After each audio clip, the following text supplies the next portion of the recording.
Análise macroeconômica.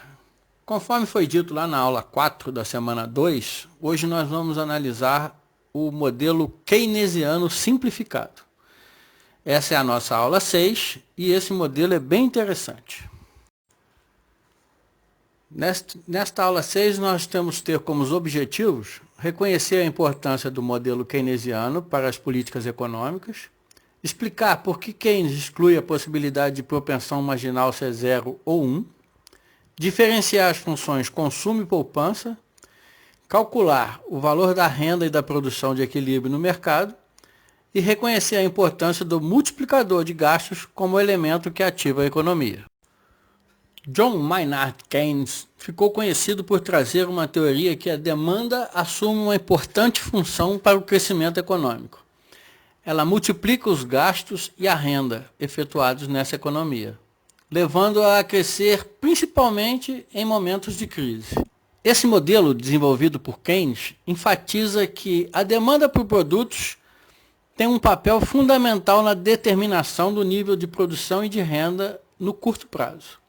Segundo esse modelo, se a demanda aumenta, as empresas procuram atender essa elevação por meio de mais produção e, logicamente, mais empregos.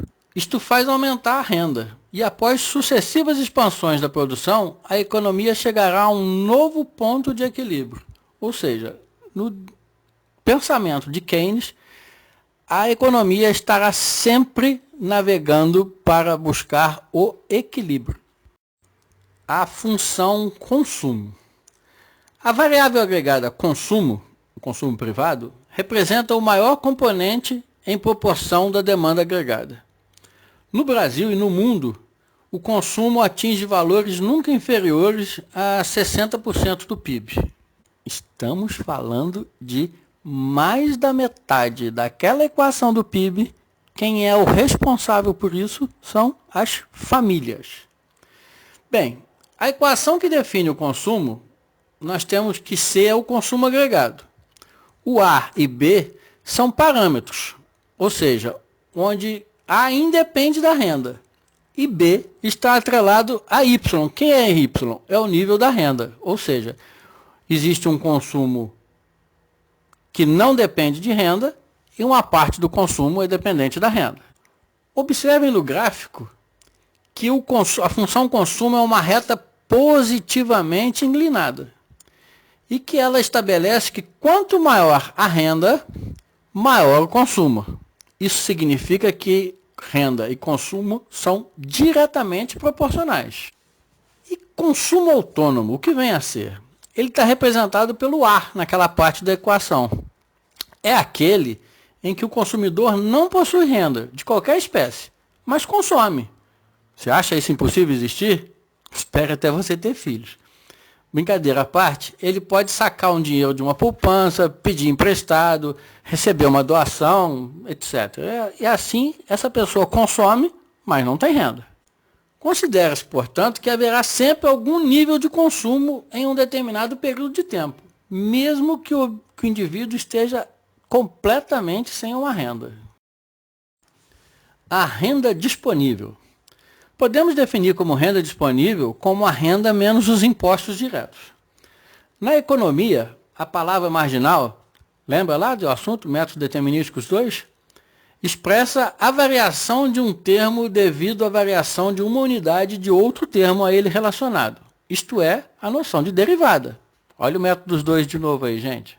Portanto, temos a seguinte definição.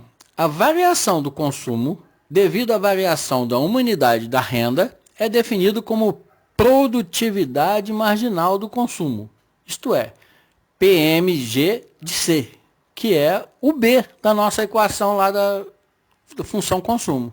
Os valores da produtividade marginal de consumo estão entre 0 e 1. Os extremos, o 0 e o 1, não são comuns a todas as pessoas. De forma geral, esse valor vai estar sempre variando nesse intervalo entre 0 e 1. Um indivíduo sozinho até pode ser um autêntico pão duro, que é o PMG do consumo 0. Ou um gastador inverterado, que é o PMG 1. Mas em termos agregados, a população como um todo Esses extremos são só questão de teoria. Mas é importante você entender que um aumento da receita disponível faz que uma parte vá para o consumo e a outra irá, logicamente, para a poupança, já que as pessoas ou gastam ou poupam sua renda adicional. A soma dos produtividades marginais, ou seja, a propensão marginal a consumir e a poupar, a soma dos dois vai ser sempre igual a 1. Você deve estar estranhando por que eu chamo poupança com a letra S. A razão é porque nós usamos a palavra em inglês savings, cuja tradução é poupar ou poupança. A função poupança. A poupança como dependente do nível de renda. À medida que a renda aumenta, a poupança também aumenta. Mas essa função admite valores negativos para níveis demasiadamente baixos de renda disponível. Isso pode ser chamada de faixa de valores de uma despoupança. Mas como assim valores negativos? Por exemplo, se a renda disponível for zero, a poupança será menos A. Isso significa bastante que se voltarmos ao que dissemos sobre o consumo autônomo dos gastos essenciais. Agora, sob a ótica dos gastos. Os gastos autônomos são os gastos que uma economia que independe de flutuações de renda no sistema. O conceito nos lembra do conceito de consumo autônomo. Lembra aquele cara que gasta sem ter renda? Então, dentro do modelo keynesiano, o consumo autônomo, o CO, os gastos governamentais e as exportações, entre outros, são considerados gastos autônomos, não afetados ou dependentes do nível da renda, e compõem a demanda agregada. O dinheiro que ganhamos, ou gastamos, ou poupamos. Isso está bem claro. Na teoria keynesiana, supõe-se que a propensão marginal a consumir seja um parâmetro estável, isto é fixo ao longo do tempo. Nossos hábitos de consumo não mudam de uma hora para outra, portanto, supõe-se que sejam constantes. Imagina um cenário onde a renda de um país ou de uma cidade pode aumentar, seja com um gasto de uma pessoa. Isso pode desencadear outros gastos de forma a ampliar a economia total. Se não, vejamos. Suponha que a propensão marginal a consumir de toda uma população seja 0,8. Nós estamos admitindo, então, que cada indivíduo gasta 80% do que ganha e guarda o restante do que está ganhando. Assim, se por algum motivo a pessoa resolver gastar a mais do que normalmente tem com as despesas normais, numa sua cidade, a renda desse lugar estará aumentando. Ao gastar a mais, esse consumidor vai ter gerado uma renda adicional para quem vendeu.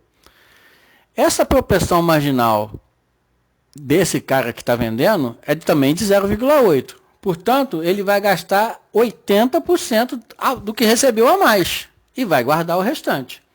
Como ele gastou a mais, ele vai estar gerando uma renda adicional naquele montante que ele gastou a mais para uma terceira pessoa, que passa pela mesma regra do consumo, que vai gastar 80% mais. Aí isso vai desencadeando uma rede de renda e gastos pela cidade.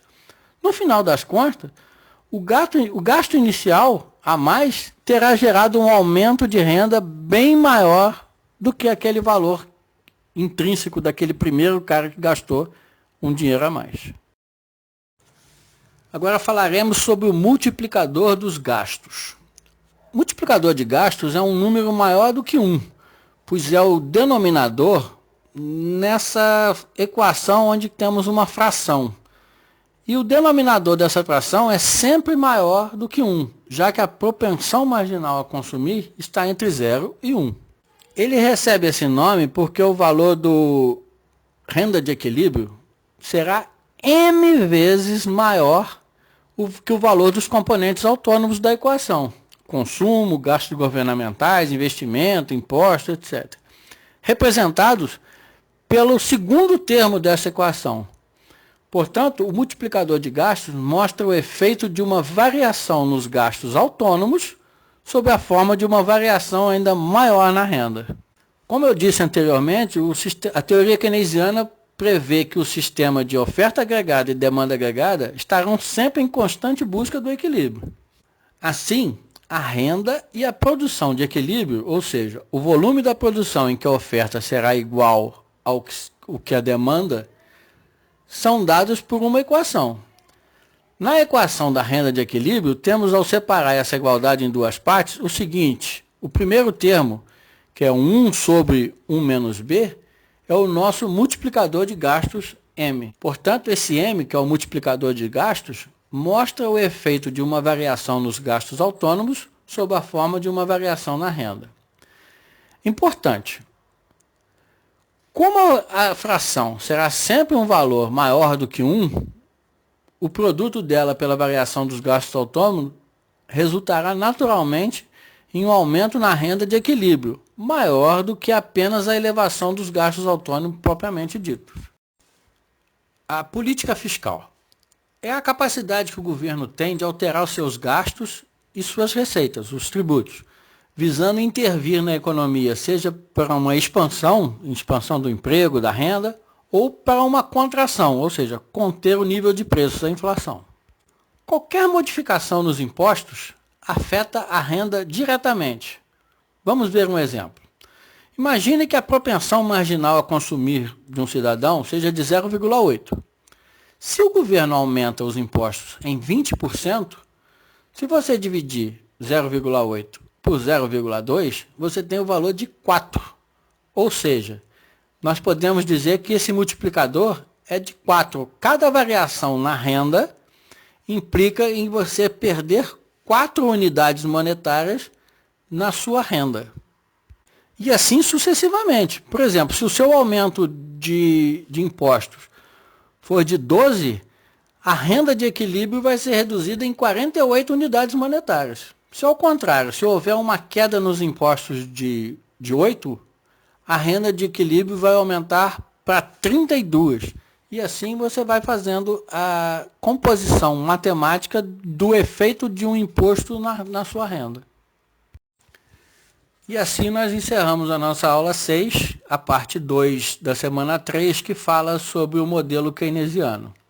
Lembrando que esse material deve ser utilizado de forma complementar e que o material didático que tem disponível na plataforma deve ser analisado e estudado por todos vocês. Um abraço.